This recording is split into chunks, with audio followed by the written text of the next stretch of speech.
ሰላም ይብዛላችሁ የአባቴ ብሩካን ባላችሁበት ስፍራ ሁሉ እስከ ዛሬ አገልግሎቴን የምትደግፉ ሼር የምታደርጉ የምትጸልዩልኝ እግዚአብሔር አብዝቶ ይባርካችሁ እላለሁ። ዛሬ ደግሞ እስቲ መክሊት ምንድነው? መክሊት ንግድ ነው። መክሊት ምዕመናን ነግደው ለዋኖቻቸው ማስረከብ ማለት ነው። ክብር ለእግዚአብሔር ይሁን። እኔና እናንተ ግን ከዚህ ከንግድ ሰፈር ያወጣ አምላክ ይባረክ። የሐዋርያት ሥራ ምዕራፍ 16 ላይ ከቁጥር 16 ጀምሮ አንድ መክሊት ለጌቶቿ የምትሰራ ሴት ነበረች። መክሊት ለጌቶቿ የምትሰራ ሴት ያሳየናል። ወደ ጸሎት ስፍራ ስንሄድ የሟርተኝነት መንፈስ የነበረባት ለጌቶቿም እየጠነቆለች ብዙ ትርፍ ታመጣ የነበረች አንዲት ገረድ አገኘችን። እርሷም ጳውሎስና እኛን እየተከተለች የመዳንን መንገድ የሚነግሯችሁ እነዚህ የልዑል አምላክ ባሪያዎች ናቸው ብላ ትጮህ ነበር። ይህም እጅግ ቀን አደረገች። ጳውሎስ ቸገረና ዘወር ብሎ መንፈሱ ከእርሷ እንድትወጣ በኢየሱስ ክርስቶስ ስም አዝሃለሁ አለው።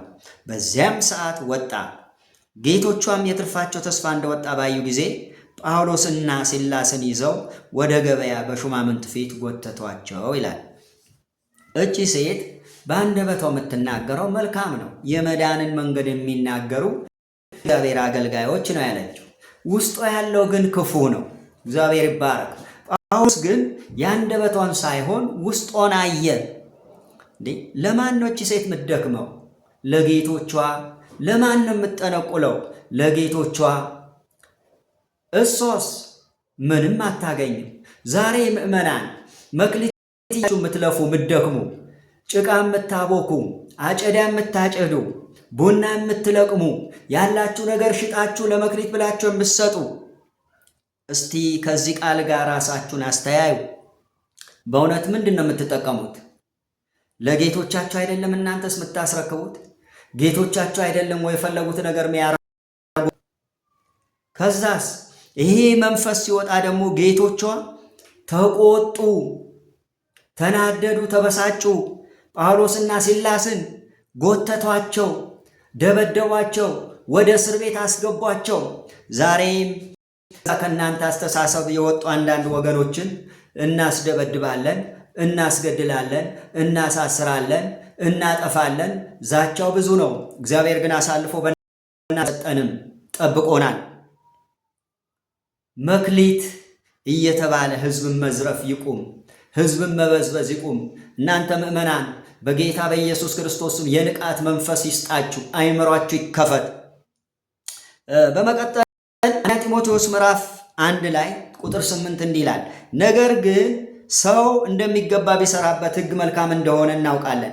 ይኸውም ለበደለኞችና ለማይታዘዙ ለአመፀኞችና ለኃጢአተኞች፣ ቅድስና ለሌላቸውና ለርኩሳን፣ አባትና እናት ለሚገሉ፣ ለነፍሰ ገዳዮችና ለሴሰኞች፣ ከወንድ ጋር ለሚተኙ፣ በሰዎችም ለሚነግዱ ይላል። ለውሸተኞችም በውሸት ለሚምሉ የብሩክ እግዚአብሔር ክብር እንደሚገልጥ ለእኔ አደራ እንደተሰጠኝ ወንጌል የሆነውን ደህና ትምህርት ለሚቃወም ለሌላ ነገር ሁሉ ሕግ እንደተሰራ እንጂ ለጻድቅ እንዳልተሰራ ሲያውቅ ነው ይላል። ክብር ለጌታ ይሁን። እዚህ ስፍራ ባነበብኩት ላይ በሰዎች ለሚነግዱ ይላል።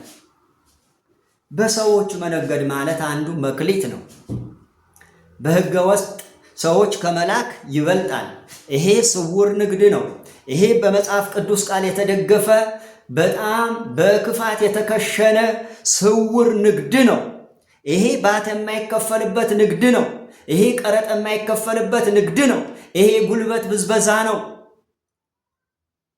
ምዕመናን እግዚአብሔር ይርዳችሁ። ውጡ፣ ከዚህ ነገር ራሳችሁን አስመልጡ። ባርነት ውስጥ ነው ያላችሁት። የፈርዖን አገዛዝ ውስጥ ነው ያላችሁት። እግዚአብሔር ዓይናችሁን ይክፈት። በጌታ በኢየሱስ ክርስቶስ ስም አይምሯችሁ ይከፈት። ሰላም ይስጣችሁ። የምታውቁበት መንፈስ እግዚአብሔር ይላክላችሁ። ጸጋው ያግዛችሁ። መክሊት ማለት ገንዘብ ሰብስቦ ለዋኖች መስጠት አይደለም። መክሊት ማለት መስክሮ ነፍሳትን ማምጣት ነው። ነፍሳት ከሞት ወደ ሕይወት ከዘላለም ፍርድ እንዲድኑ ወንጌል መመስከር ነው። ተባረኩ። ቄስ ኃይሉ ዘሪሁን ነኝ።